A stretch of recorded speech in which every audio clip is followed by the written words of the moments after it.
नमस्ते, अभिवादन आपका इनोसेंट इन्वेस्टर के इस नए वीडियो में आपके लिए डिस्क्लेमर। उसके बाद बात करेंगे आलोक इंडस्ट्रीज़ की। आलोक इंडस्ट्रीज़ का रिजल्ट हमारे सामने आ चुका है, तो चलिए चलते हैं, रिजल्ट का एक्सप्लेनेशन आपको देंगे। बहुत ध्यान से कुछ बातों को आपको देखना होगा। अगर आप नॉर्मल सेंस में रिजल्ट को देखेंगे, रिजल्ट अच्छा है, लेकिन अगर आप सिर्फ प्रॉफिट एंड लॉस देखते हैं तो आपको कंपनी जो है 35 करोड़ का लॉस दिखा रही है अपने इस रिजल्ट में। एक्सप्लेन करेंगे कैसे हुआ ये सब कुछ, लॉस कैसे हो गया कंपनी को। सबसे पहले चीज़ों को समझने की कोशिश करते हैं। आप वीडियो लाइक कर लीजिए, हम एक्सप्लेनेशन चालू करते हैं।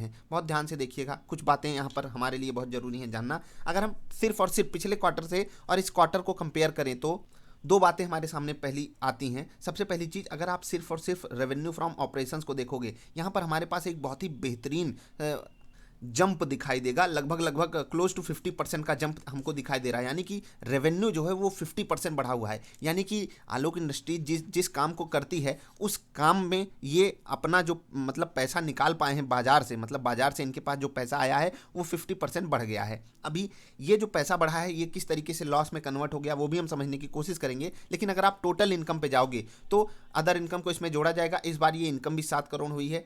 आगे पीछे एक्सप्लेनेशन भी दिया होता है, इसको आप पढ़ लीजिए। बाकी एक बार के लिए आप इग्नोर भी इसको कर सकते हो। पिछले साल के इस क्वार्टर से अगर कंपेयर करेंगे, वहां से भी क्लोज टू 45% का जंप है। और इसी चीज को मैं मतलब बहुत पॉजिटिव देख रहा हूं इस रिजल्ट में कि चलो कंपनी जिस तरीके से हमसे कह रही थी कि वो अपने ऑपरेशंस पे फोकस कर रहे हैं, अपनी जो कैपेसिटी है उसको बढ़ा रहे हैं और आने वाले समय में उसको और बढ़ाया जाएगा। इस चीज को मैं एक थम्स अप देता हूं, यानी कि कंपनी ने यहां पर एक अच्छी परफॉर्मेंस हमको दिखाई हुई है। ये जो रिजल्ट था ये 3 महीने का था, याद रखिएगा, ये 3 महीने का रिजल्ट है। और अगर हम 9 महीने के पीरियड में जाते हैं 2020 के और 2019 के, तो वहाँ पर आपको एक चीज़ दिखाई देगी कि 2400 करोड़ रुपए की सेल्स हुई थी इनकी 9 महीने में, ध्यान दीजिएगा। और यहाँ सिर्फ और सिर्फ 3 महीने में 1213 करोड़ रुपए की सेल्स हुई है। यानी कि अगर आप यहाँ से यहाँ का कंपेरिजन करोगे तो आपको एक बात पता चलेगी कि कंपनी जो है वो बहुत ही अच्छी पोजीशन में खुद को रख रही है, क्योंकि 6 महीने में ही ये लगभग लगभग 2400 करोड़ की सेल्स कर सकते हैं। अगर इसी पेस से चलते रहे 3 महीने हमारे पास पूरा का पूरा मार्जिन एक बच जाएगा। मैं एक बार आपको समझाने के लिए बोल रहा हूँ। और यही चीज़ अगर आप 2019 से भी कंपेयर करोगे तो वहाँ पर भी आपको ये चीज़ परफेक्ट रूप में दिखाई देगी कि वहाँ पर जो सेल्स हुई है उसके मुकाबले ये सेल्स बहुत ही बेहतरीन है हमारे सामने। ये जो पीरियड है ये 9 महीने का है, ऊपर आप पढ़ सकते हो, और ये सिर्फ एक क्वार्टर का पीरियड है। ठीक, आई होप आप बात को यहाँ पर समझ गए होंगे। अब इस रिजल्ट में मतलब आलोक इंडस्ट्रीज के रिजल्ट में हमेशा एक चीज़ मुझे बहुत बुरी लगती है, वो क्या कि जो इनका कॉस्ट ऑफ मटेरियल है ये थोड़ा ज़्यादा साइड पे होता है, हायर नोट पे होता है। यानी कि अगर आप देखोगे तो क्लोज टू 50-60%, यहाँ तो लगभग लगभग अगर आप देखोगे 820 करोड़ का इनका रेवेन्यू आया ऑपरेशन से, और जो इनका कॉस्ट ऑफ मटेरियल था वो 513 करोड़ लग गया था। लेकिन यहाँ पर हमको भले एक पॉजिटिव साइड दिखाई दे रही हो, लेकिन इसको भी हम अभी नेगेटिव ही रखेंगे। यहाँ से यहाँ पर थोड़ी सी इंप्रूवमेंट है अगर आप कैलकुलेट करोगे तो। लेकिन अगर आप नॉर्मल सेंस में देखोगे कि 1200 करोड़ रुपए आप ऑपरेशन से कमा रहे हो, लेकिन लगभग लगभग आपको 700 करोड़ रुपए खर्च करने पड़ रहे हैं अपने सिर्फ और सिर्फ मटेरियल कॉस्ट में। ये एक बहुत बड़ा नंबर है। इस कॉस्ट को इनको कम करना पड़ेगा। रिलायंस की मदद आगे यहाँ पर बहुत काम आएगी, लेकिन एज ऑफ नाउ जो हमारे सामने रिजल्ट पेश किया गया है कंपनी के द्वारा, वहाँ पर इनको लगभग लगभग 700 करोड़ रुपए खर्च करने पड़े हैं अपने मटेरियल के लिए। ठीक है, परचेज ऑफ स्टॉक एक बार के लिए इसको इग्नोर कर दीजिए, 2 करोड़ रुपए। लेकिन आपके सामने जो 2-3 चीज़ें हैं उसको देखिएगा। सबसे पहली चीज़ एम्प्लॉय बेनिफिट एक्सपेंस, इसका मतलब क्या है, 99 करोड़ रुपए यहाँ कंपनी ने खर्च किया है। पिछले क्वार्टर में सिर्फ 77 करोड़ खर्चा हुआ था। कोविड से अपने जो कर्मचारी हैं उनको बचाने के लिए सरकार की तरफ से भी ये रिक्वेस्ट की गई थी कि प्राइवेट कंपनियां उनका ध्यान रखें, और उसी चीज़ को ध्यान में रखते हुए आलोक ने यहाँ पर एक्सपेंस बढ़ाया हुआ है। और बेनिफिट में कई सारी चीज़ें और होती हैं तो आप समझ सकते हो। लेकिन अगर आप कंपेयर करोगे 9 महीने से और इस 3 महीने के पीरियड को, तो इस हिसाब से अगर देखा जाए तो जो आगे के 3 महीने होंगे, आगे के 9 महीने होंगे, वहाँ पर कंपनी जो है वो 300 करोड़ खर्च करेगी। अगर हम प्रॉफिट के टर्म्स में देखें तो ये कंपनी के लिए एक बार के लिए नेगेटिव हो सकता है, लेकिन लॉन्ग रन में अगर आप अपने कर्मचारियों को सुरक्षित रखोगे और उनका ख्याल रखोगे तो ऑफकोर्स सी बात है कंपनी के लिए ये एक अच्छी चीज़ होती है। जो कर्मचारी हैं वो कंपनी को मतलब अच्छी नज़रों से देखकर कंपनी के लिए अच्छा काम कर सकते हैं। अन्य खर्चों को अगर आप देखना चाहोगे तो जो इनका पावर एंड फ्यूल का खर्चा है ये बहुत ज़्यादा लग रहा है। 150 करोड़ रुपए एक इतनी छोटी कंपनी को अगर पावर एंड फ्यूल में खर्चा करना पड़ रहा है, तो यहाँ पर रिलायंस की तरफ से बहुत बहुत बहुत बड़ी मदद मिल सकती है। इस सेक्टर में सरकार को भी मतलब सरकार भी काफ़ी ज़्यादा रोल रखती है अपना। तो अगर सरकार के साथ इनका थोड़ा सा समन्वय बैठता है तो हो सकता है आगे चल के ये खर्चा भी कम हो।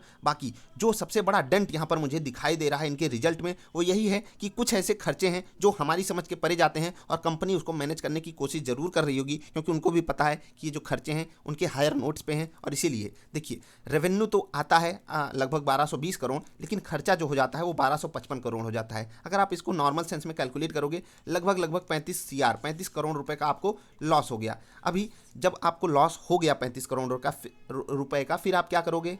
आपको एज अ कंपनी बहुत फोकस करना पड़ेगा अपने खर्चों को मेंटेन करने के लिए, और इसमें कोई डाउट नहीं है कि हमें अपने ऑपरेशन से जो कमाई हो रही है उसको तो हर हाल में बढ़ाना ही है। अब थोड़ा सा आगे बढ़ेंगे एक्सप्लेनेशन में, हम इसको सफाई कर लेते हैं इसकी, और थोड़ा सा हम नीचे आ जाते हैं जिससे कि आपको अन्य चीज़ें भी रिजल्ट में हम आपको दिखा सकें, आसान भाषा में आपको सब कुछ समझा सकें। चलिए, एक चीज़ यहाँ पर और देख सकते हैं आप, जो जॉइंट वेंचर से इनको थोड़ा सा नुकसान हुआ है 26 लाख रुपए का, वो भी आपको एक बार के लिए जोड़ना पड़ेगा। और जब हम जोड़ेंगे 35 करोड़ 12 लाख रुपए का इनको नुकसान हुआ है ओवरऑल इस पीरियड में। नेट प्रॉफिट लॉस इनका 35 करोड़ रुपए का हुआ है, यानी कि लॉस जो है इनका 35 करोड़ का हुआ है। एक चीज़ आपको ध्यान में रखनी है, कंपनी जो है अपने लॉसेस को, मतलब बैलेंस शीट में जो चीज़ ब्रैकेट में होती है वो माइनस में होती है। ये चीज़ आपको बहुत बहुत ध्यान में रखनी है, नहीं तो आप लोग बैलेंस शीट पढ़ने में बहुत गड़बड़ी करोगे। जैसे कि ये डेटा माइनस में है, ये डेटा माइनस में है, ये डेटा, इसको आप थोड़ा सा ध्यान में रखा कीजिए। अभी जब आप पिछले क्वार्टर पर देखोगे तो 4798 करोड़, यानी कि लगभग क्लोज टू 4800 करोड़ रुपए का इनका फायदा हुआ था। यहाँ पर इनको लॉस हुआ है। क्या हम डायरेक्टली इस चीज़ को देख सकते हैं? जी नहीं, क्योंकि यहाँ पर हमारे सामने था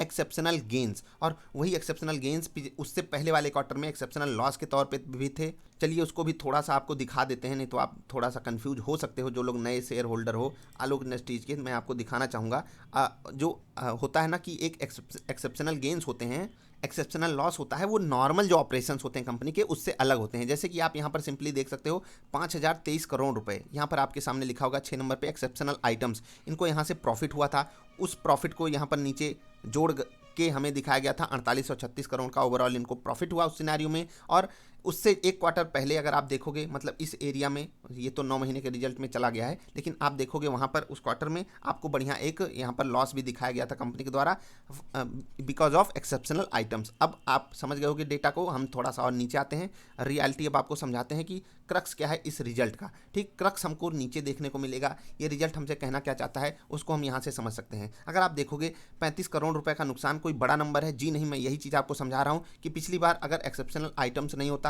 क्लोज टू यही फिगर रहता, इवन इससे बड़ा ही लॉस रहता, क्योंकि आपने जैसे कि देखा ऊपर मैंने आपको दिखाया भी कि एक बड़ा एक्सेप्शनल गेन हो गया था इस पीरियड में इनको।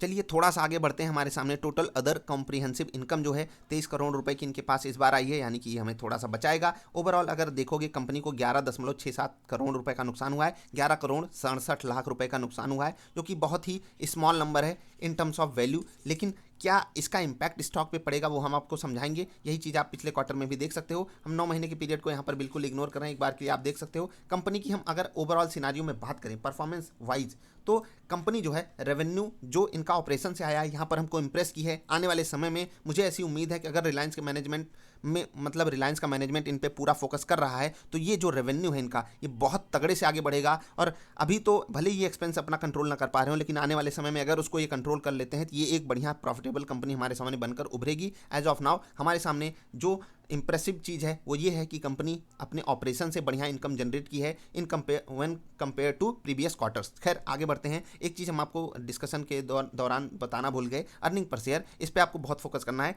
7 पैसे का हमारे पास नुकसान है एक शेयर के बदले, यानी कि इस वक्त ईपीएस जो है ये इनका नेगेटिव जा चुका है, यानी कि ये कंपनी लॉस मेकिंग कंपनी आपके सामने बनकर उभर गई है फिर से। और पिछले क्वार्टर में ये भले ही बहुत प्रॉफिटेबल थे क्योंकि एक्सेप्शनल आइटम्स के कारण, फिर भी इनका स्टॉक भागा नहीं था और लोगों को रियलिटी पता थी कि एक्सेप्शनल गेन्स एक्सेप्शनल लॉस फिर शॉर्ट पीरियड ऑफ टाइम के लिए होते हैं, और उसका आप बिल्कुल इंपैक्ट भी देख सकते हो चार्ट पर। अगर आप देखोगे ट्राइडेंट का भी आज रिजल्ट था और उनके रिजल्ट से भी लोगों को बहुत अच्छी उम्मीदें थी, आलोक की भी रिजल्ट से लोगों को अच्छी उम्मीदें थी, लेकिन हुआ क्या, अंततः हुआ क्या, लोगों को ऐसे फंसाया जाता है। मैं यही आपसे कहता हूं कि रियलिटी कैसे चेंज हो जाती है। रिजल्ट फ्लैट आया है, मैं इस रिजल्ट को नेगेटिव नहीं कह सकता, क्योंकि रेवेन्यू हमको जिन टर्म्स में, मतलब कंपनी भले नुकसान दिखा रही हो, लेकिन ऑपरेशन से जो मतलब हमें मतलब सुगबुगाहट मिल रही है वो एक पॉजिटिव साइड की मिल रही है, तो इसीलिए मैं इस रिजल्ट को फ्लैट कह रहा हूँ, वो भी पॉजिटिव नोट पे फ्लैट कर रहा हूँ, बुरा नहीं है ये रिजल्ट। अब इसका इंपैक्ट क्या होगा पता है, रिटेल इन्वेस्टर यहाँ पर थोड़ा सा डेंट अपने आप को दे सकता है कि वो पैनिक क्रिएट कर जाए, कंपनी लॉस की है, भले उसका लॉस, कंपनी का लॉस सिर्फ 11 करोड़ का हुआ है। ऊपर से अगर आप देखोगे आज कंपनी गैप अप की थी और उसके बाद सस्टेन नहीं कर पाई। इसका मतलब क्या है कि बड़े प्लेयर्स